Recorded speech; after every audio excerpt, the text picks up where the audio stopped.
everyone, welcome to the channel of Friendship with Microbes, and in today's video we will learn about carbohydrates and source, classification and functions of the carbohydrates. So let's move on to the video.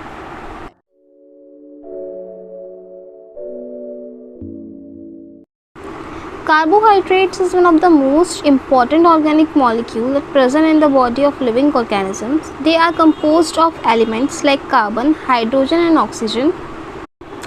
The ratio of oxygen and hydrogen in carbohydrates is the same as in water, that is 2:1.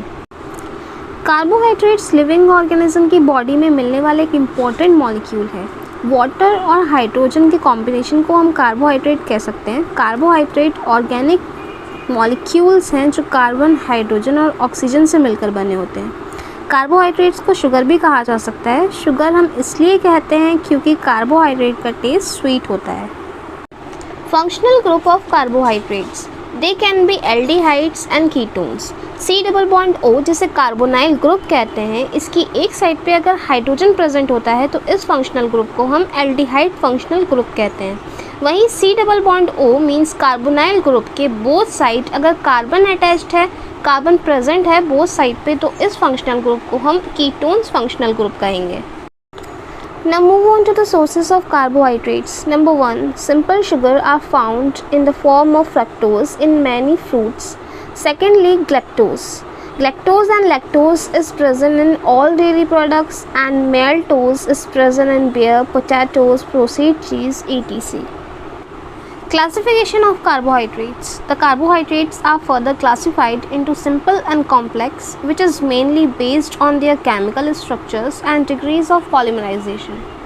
On the basis of sugar, carbohydrates are divided into three types, that is monosaccharide, oligosaccharide and polysaccharide.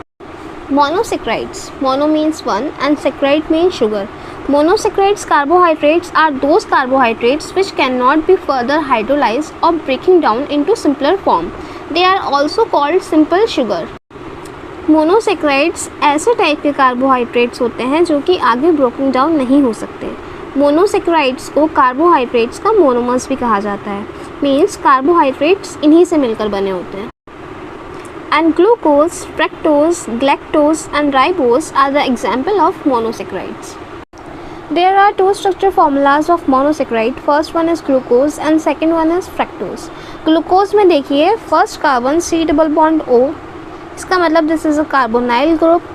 Carbonyl group के एक side पे H present है और दूसरे side carbon present है. जैसे कि मैंने पहले बताया था, कार्बोनाइल ग्रुप के एक साइड अगर H प्रेजेंट होता है दूसरी साइड कार्बन प्रेजेंट होता है तो वो एल्डिहाइड फंक्शनल ग्रुप होता है.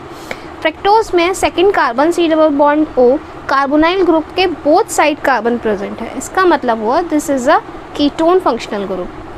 ऑलिगोसैकराइड, oligo means few and saccharides come from sugar. They made up of 2 to 10 monosaccharides and they can be hydrolyzed. Oligosaccharides जो होते हैं वो 2 से ज़्यादा या 2 से 10 मोनोसेक्राइड से मिलकर बने होते हैं. ऑलिगोसेक्राइड को ब्रोकन डाउन किया जा सकता है और सिंपल फॉर्म में कन्वर्ट किया जा सकता है क्योंकि इसमें 2 से ज़्यादा यूनिट्स होती हैं, तो हम इनको ब्रोकन डाउन कर सकते हैं by the help of hydrolysation. Disaccharide is the important type of oligosaccharide and maltose, lactose, sucrose are the important example of disaccharides. Polysaccharide. Poly means many and saccharides come from sugar. Polysaccharide formed by more than 10 units of monosaccharides. They are sweetless and insoluble. They act as storage molecule. Polysaccharide जो होता है वो 10 और 10 से ज़्यादा monosaccharide से मिलकर बना होता है. पॉलीसेक्राइड इनसॉल्युबल होते हैं वाटर में क्योंकि जितने ज़्यादा मोनोसेक्राइड मिलते हैं हाइड्रोक्सिल ग्रुप उन मॉलिक्यूल्स से रिमूव होता जाता है in the form of water. And जब हाइड्रोक्सिल ग्रुप इन मॉलिक्यूल से रिमूव हो जाता है तो ये नॉन पोलर हो जाते हैं, और नॉन पोलर मॉलिक्यूल्स जो होते हैं वो वाटर में सॉल्युबल नहीं होते.